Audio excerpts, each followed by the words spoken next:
My name is Charlotte Thomson Iserbit, and I served as Senior Policy Advisor in the United States Department of Education under the Reagan administration, during which I had access to all of the most important documents for the restructuring of not only American education but global education. And I'm also the author of The Deliberate Dumbing Down of America, which gets into all of this, gives the background of what I saw not only in the Department of Education but as a local school board member. I was trained to identify the resistors to the sex ed, drug ed, alcohol ed, suicide ed, death ed, those good, smart Americans who realize that anything that has education hanging off the end of it is probably not what they're looking for. I was trained to identify those good people and to go up against them, and actually to go and try to get them to join us through the group process system, make them feel important, get them on a committee. And when that just blew my mind. I have to say, people often ask me, what is it that got you involved in education? Well, finding out what I saw at the local level certainly upset me. When I went and I saw that Americans were being trained to identify resistors, you know, then I got pretty upset. And luckily, there was a big book that came with the in-service training called Innovations in Education, A Change Agent's Guide. And I was able to take that back home with me. Unbelievable examples of how to con the Christians and different people who are upset with what you're trying to do, how to bring them over to your side, case studies, true case studies of educators who had put programs in that normally, you know, in a normal American town, nobody would want them.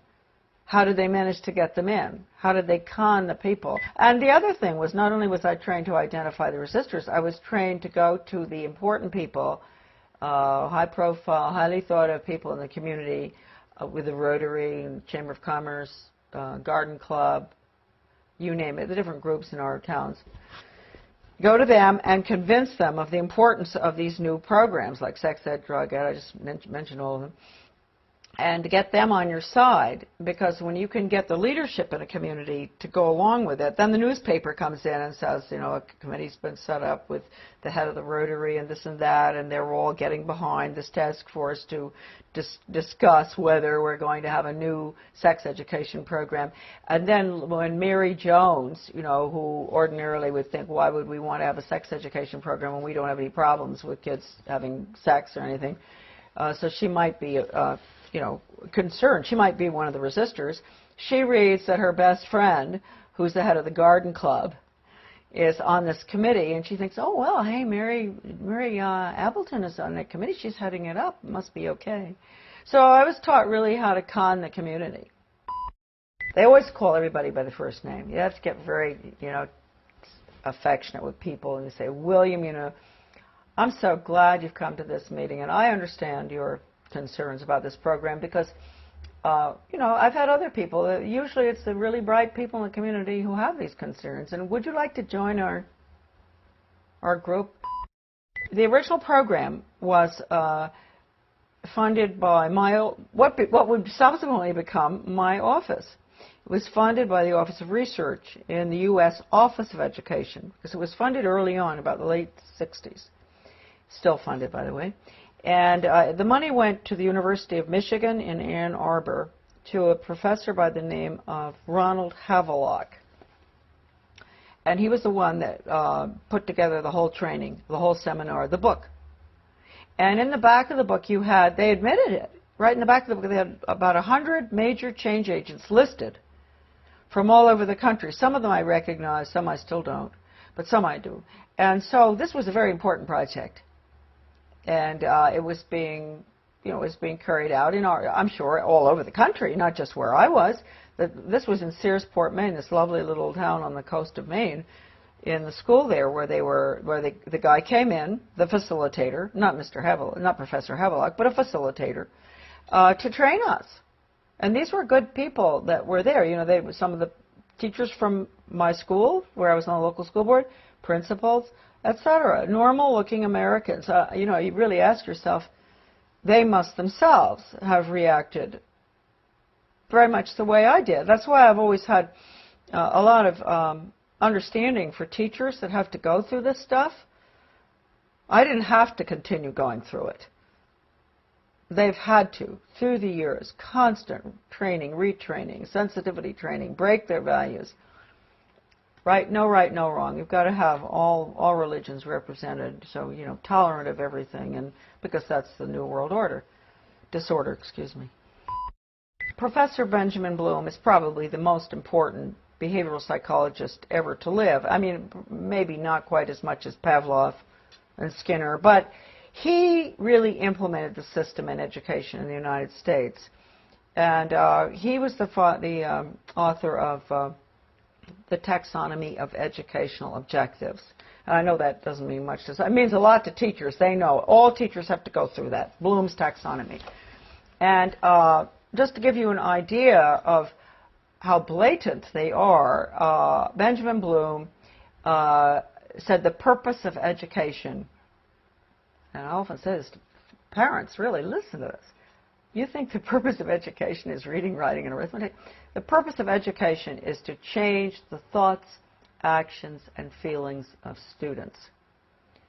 And then he goes on and he says, he defines good teaching, and this is even worse from the parental standpoint, as challenging the student's fixed beliefs. And then, in some of his works that I have, that are in my book, a lot of this stuff is in it. When he says challenge, does he mean challenge or does he mean change? Change their fixed? Yeah, through challenging. It's through challenging. You go up against them, and you change them. And you asked a good question, because then he goes on in one part of the taxonomy that is in my book. He says that he can take a student from here to there, from a belief in God or his country or whatever, to being an atheist and not believing in his country in 1 hour. Did he do that? Oh, yeah, he does it. And I've seen it with students. I've seen it with young people. And they don't even know, and teachers don't even know. That's why if you talk to teachers about it often, they'll really have an awfully hard time dealing with it. And if you go up to a superintendent, an educational administrator, superintendent or whatever, and you ask him or her, have you ever been through sensitivity training? They'll usually crack up because they went through it. They are the worst, those programs. I've been through them. I mean, how can anything be worse than some of the ones that the regular classroom has? But they're the worst. What do they teach the children? To bring about change. They put them through role-playing, psychodrama, all these psychological techniques where they play the part of starving children, and the other one plays the part of a very wealthy industrialist child. And, you know, they bring about the attitude and value change through the emotions. You know how young people are. You know, they're naturally very altruistic, and they want to help, and they don't like to see poverty around the world. And so what they'll do is, just like I think I mentioned to you earlier, all right, I don't know whether I did, going into the teacher, putting in the new social studies program in our community and walking through, taking the little tots through town and identifying big rich people's houses and small poor people's houses. That's a perfect example of what I'm talking about.